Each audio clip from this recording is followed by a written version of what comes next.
Third مجھے یہ بتائیں کہ ہم بہت سے ایسے مسائل پہ بات کرتے ہیں, ہم 1400 سال بعد ہمارے تک دین پہنچا کتابوں سے, کیا میرے سے سوال یہ کیا یہ تو تینوں الگ سوال ہے نا, اس طرح تو نہیں جواب دیا جاتا میرے بھائی. ایک ایک کر کے ایک بات آپ مجھے کہہ رہے ہیں فجر کی رکعتیں بھی بتا دیں, صلاۃ و تسبیح کا طریقہ بھی بتا دیں, سجدہ شکر کا طریقہ بتا دیں, ایک سوال تو نہیں ہے نا, ایک بات کریں.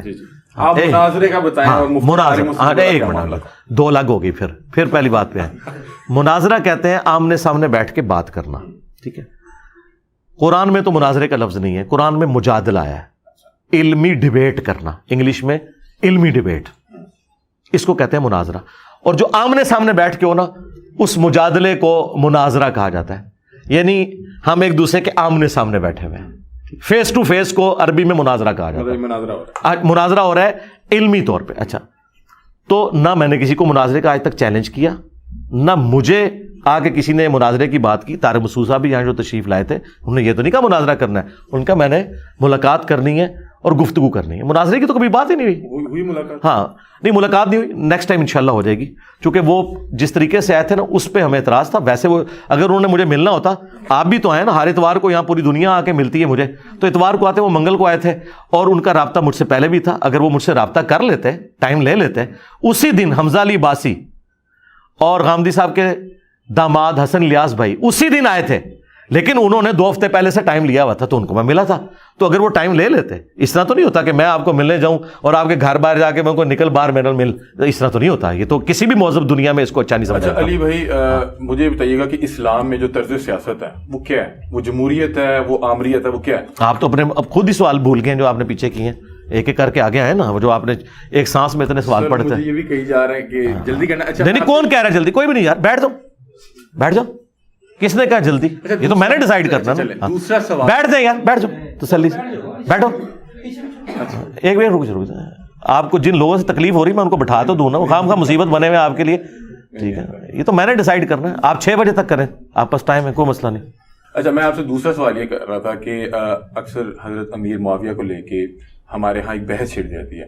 میں آپ سے یہ پوچھ رہا ہوں کہ جو دین 1400 سال بعد میرے تک کتابوں سے اور علماء کے ذریعے پہنچا ہے, میرے سے کیا ان معاملات کے متعلق سوال کیے جائیں گے کہ یہ فلاں صحابی کے ساتھ آپس کا تعلق کیسا تھا, یا ان کا پولیٹیکل ویو کیا تھا, یا میرے سے کیونکہ میرے تک یہ دین 1400 سال بعد پہنچا ہے, تو میرے سے میرے یہ نماز, روزہ, حج, زکوٰۃ, اس کے متعلق سوال ہوں گے؟ جی دونوں ہوں گے, دونوں کی اپنی جگہ اہمیت ہے. اس کی وجہ یہ ہے کہ انہی علماء سے پوچھیں کہ آپ لوگ بچپن سے ہمیں بتاتے تھے کہ نبی علیہ السلام نے فرمایا کہ اے علی تیری وجہ سے 2 فرقے جہنم میں جائیں گے, ایک تیری محبت میں غلو کر کے, ایک تیری دشمنی میں. تو جس شخص سے میری جنت اور جہنم جڑی ہوئی ہے تو پیچھے کیا بات رہے گی؟ تو اس کا مطلب ہے اس بندے کے بارے میں مجھ سے سوال ہونا ہے نا. اس وقت حضور کو کسی نے کیوں نہیں کہا کہ یا رسول اللہ نماز روزے کا نہیں پوچھا جائے گا, آپ تو کہہ رہے ہیں کہ علی کی وجہ سے 2 فرقے بن جائیں گے, جنت اور جہنم کا فیصلہ ہوگا. اور مسلم شریف کی حدیث, یہ جو میں نے حدیث بتائی, یہ فضائل صحابہ احمد بن حنبل کی کتاب میں, مشکات میں بھی ہے, مسند احمد میں. اس طریقے سے نبی صلی اللہ علیہ وآلہ وسلم کی حدیث مسلم میں کہ علی سے محبت نہیں رکھے گا مگر مومن, علی سے بغض نہیں رکھے گا مگر منافق. حضرت علی کی محبت یہ میرا ایمان ہو گئی. آپ تو کہیں گے جی محبت کہاں سے ایمان ہوگی؟ ایمان تو ہو گیا اللہ, رسول, فرشتوں, کتابوں کو ماننے کا نام, یہ علی بیچ میں کہاں سے آ گیا؟ تو یہ آپ مجھے کہہ رہے ہیں یا اللہ کے نبی کو کہہ رہے ہیں؟ اللہ کے نبی کو کہہ رہے ہیں. تو اللہ کے نبی سے پوچھنے کی ضرورت تو آپ ہی کر سکتے ہیں, میں تو اپنے نبی کا, ہاں جی آپ نہیں کر رہے, لیکن وہ مولوی تو کر رہے ہیں نا. ہاں دیکھیں, آپ کو تو ڈر آیا, لیکن جن مولویوں کے آپ نے سوال کیا انہیں خوف خدا نہیں. ہم ان کو یہی کہتے ہیں تم نے مرنا نہیں ہے, آپ کہاں اٹھے, کاش اتنا ایمان ان کے اندر بھی ہو. اب صحابہ کرام کے درمیان جو آپس میں اختلافات ہوئے, اگر ان اختلافات میں ہم اپنی ورڈنگ دیں تو ان کو تو چھوڑ دیں. میں تو آج کے مسلمانوں کے اختلافات میں بھی اپنی ذاتی کوئی اس اعتبار سے ورڈنگ دوں تو اس کو آپ چیلنج کر سکتے ہیں کہ غلط ہے یا صحیح ہے. لیکن اگر اللہ کے نبی علیہ السلام کسی کے بارے میں ورڈنگ دے جائے تو اللہ کے نبی کو تو کوئی چیلنج نہیں کر سکتا نا. نہ ان کو کوئی یہ کہہ سکتا ہے کہ آپ کو کس نے حق دیا کہ اپنے صحابہ کے بارے میں آپ یہ بات کریں اور آنے والے لوگ اسے تختہ مشق بنائیں. پھر اس سے بڑھ کر بخاری مسلم میں وہ احادیث موجود ہوں, نبی علیہ السلام پہلے پیش گوئیاں کر رہے ہیں کہ میری وفات کے بعد اس طریقے سے صحابہ میں اختلاف ہوں گے, حضرت علی حق پہ ہوں گے. تو ہم وہ نبی علیہ السلام کی بات بیان کر رہے ہیں. یقیناً یہ تو اللہ کے نبی کو بھی پوچھا جائے گا. قرآن میں سورۃ المائدہ میں اللہ تعالیٰ نے فرمایا بلغ ما انزل الیک من ربک, اے نبی جو کچھ بھی آپ کے رب نے آپ کے اوپر نازل کیا ہے یہ پہنچا دیں, اور اگر آپ نے نہ پہنچایا آپ نے رسالت کا حق نہیں ادا کیا. یہ رسول اللہ نے ہمیں اللہ کے کہنے پہ بتایا ہے, کہ میرے اہل بیت کے معاملے میں تمہیں اللہ کا خوف دلاتا ہوں، میرے بعد ان سے حسن سلوک کرنا، حضرت علی کا ساتھ دینا، حضرت علی کے ساتھ کھڑے ہونا، اہل بیت کا دفاع کرنا، قرآن پہ عمل کرنا، یہ وہ ساری باتیں جو میرے نبی نے مجھے کہی ہیں. اور یہ نبی کو کس نے بتائیں؟ اللہ نے. تو یہ دین ہے. دین صرف نماز روزے کا نام تو نہیں، ہر اس چیز کا نام ہے جو اللہ کے نبی نے بیان کی. اور آج تک یہ چیزیں کتابوں میں لکھی تھی. مجھ سے پہلے تو امام بخاری امام مسلم سے سوال کرے نا کہ جو چیز قیامت والے دن پوچھی نہیں جانی تھی تجھی کیوں لکھا ہے؟ انجینئر چڑھ گئے ساڑھے ہوتے. اچھا اگر یہ بات آپ کو سمجھ آئی؟ میں سمجھ گیا. ہاں. اور ٹائم قیامت تک ہے. یہ بخاری مسلم کو کبھی کچھ نہیں کہیں گے. اس کی وجہ یہ ہے کہ یہ اگر بخاری مسلم کو کچھ کہتے ہیں نا تو فارغ. اگر فرض کریں یہ علم میرے تک نہ پہنچتا، اور فرض کو چھوڑے جی، صحابہ کرام کے آپس میں کیا تعلقات؟ پھر میں صرف نماز میرے بھائی فرض آپ اس سے آگے کریں کہ آپ افریقہ کے جنگلوں میں پیدا ہوئے اور ننگے پھرتے تھے، آپ یہ فرض کریں آپ. اور میں وہاں نماز روزہ پڑھ رہا ہوں. نہیں، نماز روزہ آپ نے کہاں سے پڑھنا تھا؟ نبی کی دعوت نہیں پہنچی ہوئی. تو بس ٹھیک ہے، تو جائیں افریقہ کے جنگلوں میں، کپڑے اتارے، بنانا ریپبلک میں مولوی شفٹ ہو جائیں. میں تو چاہ رہا ہوں ہمارے ملک سے نکلیں، وہیں جائیں، وہاں ہم اس کو کچھ لینا دینا نہیں. اس دنیا میں جب آپ بیٹھے ہوئے ہیں تو اس دنیا نے یہ منظر دیکھا ہے کہ نبی کو قبر میں گئے 50 سال ہوئے ہیں اور نبی کے ماننے والوں نے کلمے کے نام پہ اس کے پورے خاندان کو ذبح کر دیا. یہ آج تک انسانی ہسٹری میں نہیں ہوا کہ انبیاء کی اولاد کو نبیوں کی وفات کے 50 سال کے اندر ان کے ماننے والے اس دین کے نام پہ ذبح کر دیں. آپ سمجھتے ہیں اتنا بڑا واقعہ ہو گیا ہے، امت ٹھنڈی بیٹھی رہے. اور پھر دوسری بات، جنتی نوجوانوں کے سردار حضرت میر معاویہ یا ان کا بیٹا ہے یا حضرت علی اور ان کے بیٹے ہیں. ٹھیک. تو جنہوں نے جنت میں جانا ہے نا وہ علی اور حسن حسین کا نام لیں گے، اور جنہوں نے یزید اور اس کے باپ کے ساتھ رہنا ہے وہ ان کا نام لیں. ہم تو ان کے ساتھ ہیں. اچھا علی بھائی مجھے بتائیں کہ اسلام میں طرز سیاست کیا ہے؟ جمہوریت یا آمریت؟ نہیں، آمریت تو اسلام میں بالکل کوئی نہیں ہے جی. ہاں، اسلام میں خلافت ہے، اور خلافت کی ماڈرن فارم اسلامک ڈیموکریسی ہے.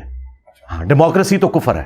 اسلامک ڈیموکریسی یہ ہے جس طرح حضرت علی کی خلافت قائم ہوئی ہے، اسلامک ڈیموکریسی سے. حضرت علی کی خلافت سے پہلے جو دور تھے آپ ان کے متعلق کیا رائے رکھتے ہیں؟ دیکھیں وہ تو ایک طرح سے ڈیوائن تھے نا، کہ نبی علیہ السلام نے اپنے کچھ مخصوص ساتھی مقرر کیے، تو نبی کے پاس تو اتھارٹی تھی نا. وہ خلافت تھی ان لوگوں میں سے آپ جی خلافت تھی، کیوں نہیں تھی؟ ٹھیک تھی، بالکل ٹھیک، صحیح اقداروں تک. ہاں جی بالکل. جو لوگ یہ کہتے ہیں کہ شاید آپ صلی اللہ علیہ وسلم کے بعد جو ڈائریکٹ حضرت علی کی خلافت تھی، اور نہیں، دیکھیں وہ بھی یہ چیز مانتے ہیں کہ سیدنا علی رضی اللہ تعالیٰ عنہ کو نبی علیہ السلام کا سکسیسر ہونا چاہیے تھا، لیکن صحابہ کرام نے حضرت ابوبکر کو چنا اور حضرت علی نے بھی کمپرومائز کر لیا.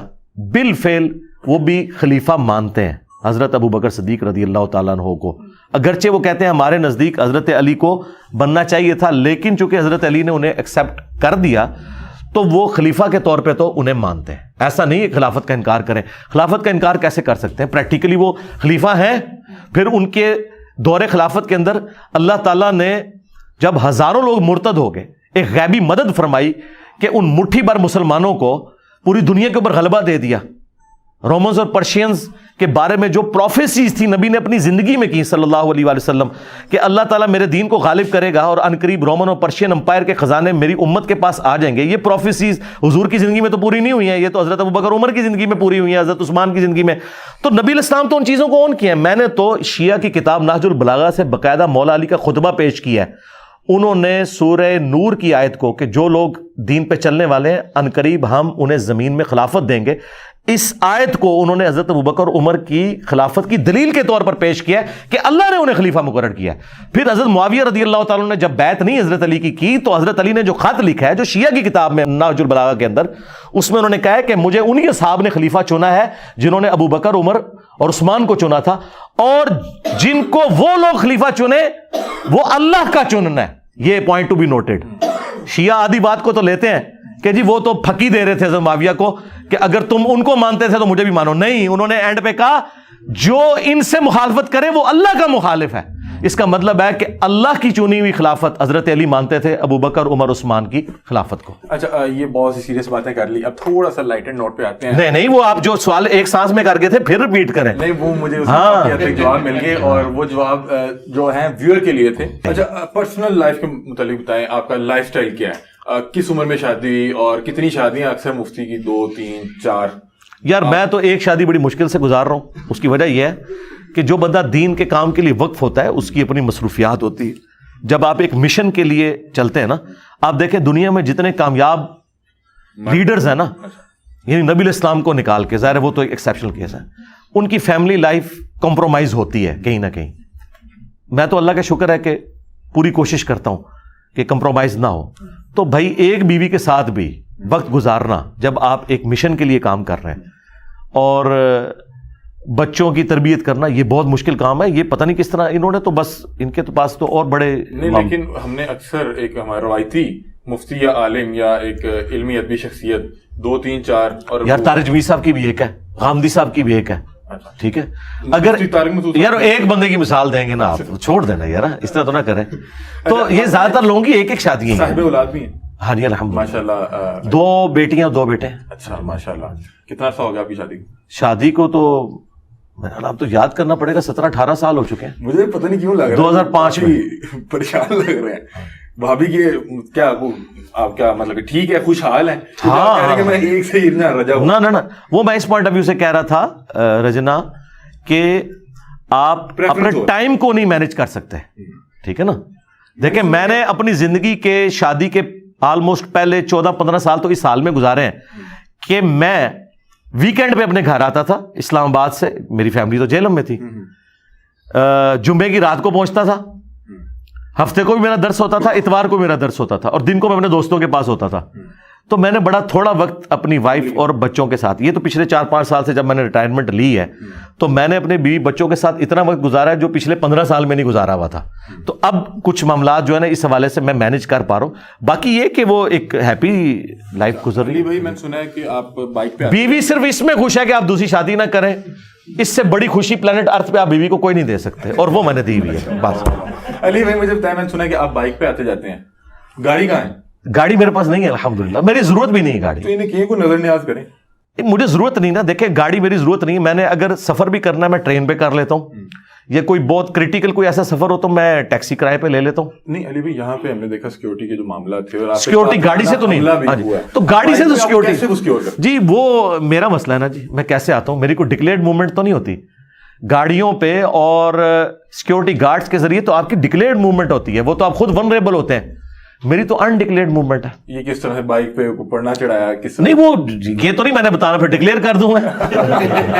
بہت شکریہ. ہمارے ساتھ انجینئر محمد علی مرزا موجود تھے، اور ہم نے جو روایتی طور پہ ہم پروگرامز کرتے ہیں اس سے میرا خیال ڈبل دورانیے پہ چلا گیا. بہرحال علی بھائی بہت شکریہ. بیچ میں مجھے لگا کہ شاید علی بھائی جو ہیں وہ نہ فیڈ اپ ہو جائیں، یا جو یہاں پہ احباب بیٹھے ہیں سن رہے ہیں وہ نہ فیڈ اپ ہو جائے، تو میں نے ختم کرنا چاہا. تو علی بھائی نے کہا کہ نہیں، یہ تب تک چلے گا جب تک آپ کر رہے ہیں اور جب تک میں انٹرویو دے رہا ہوں. تو علی بھائی بہت شکریہ، آپ نے بڑا اچھا ایک تو انٹرویو بہت اچھا دیا اور آپ نے ٹائم دیا، اس کے لیے بھی آپ کا بہت شکریہ. علی بھائی سے اسپیشل ملنے جہلم آئے تھے اور ان سے یہ انٹرویو کیا. اپنی رائے سے کمنٹ سیکشن میں ضرور آگاہ کیجیے گا. تب تک کے لیے اپنے میزبان علی حمزہ کو دیجیے اجازت. اللہ حافظ.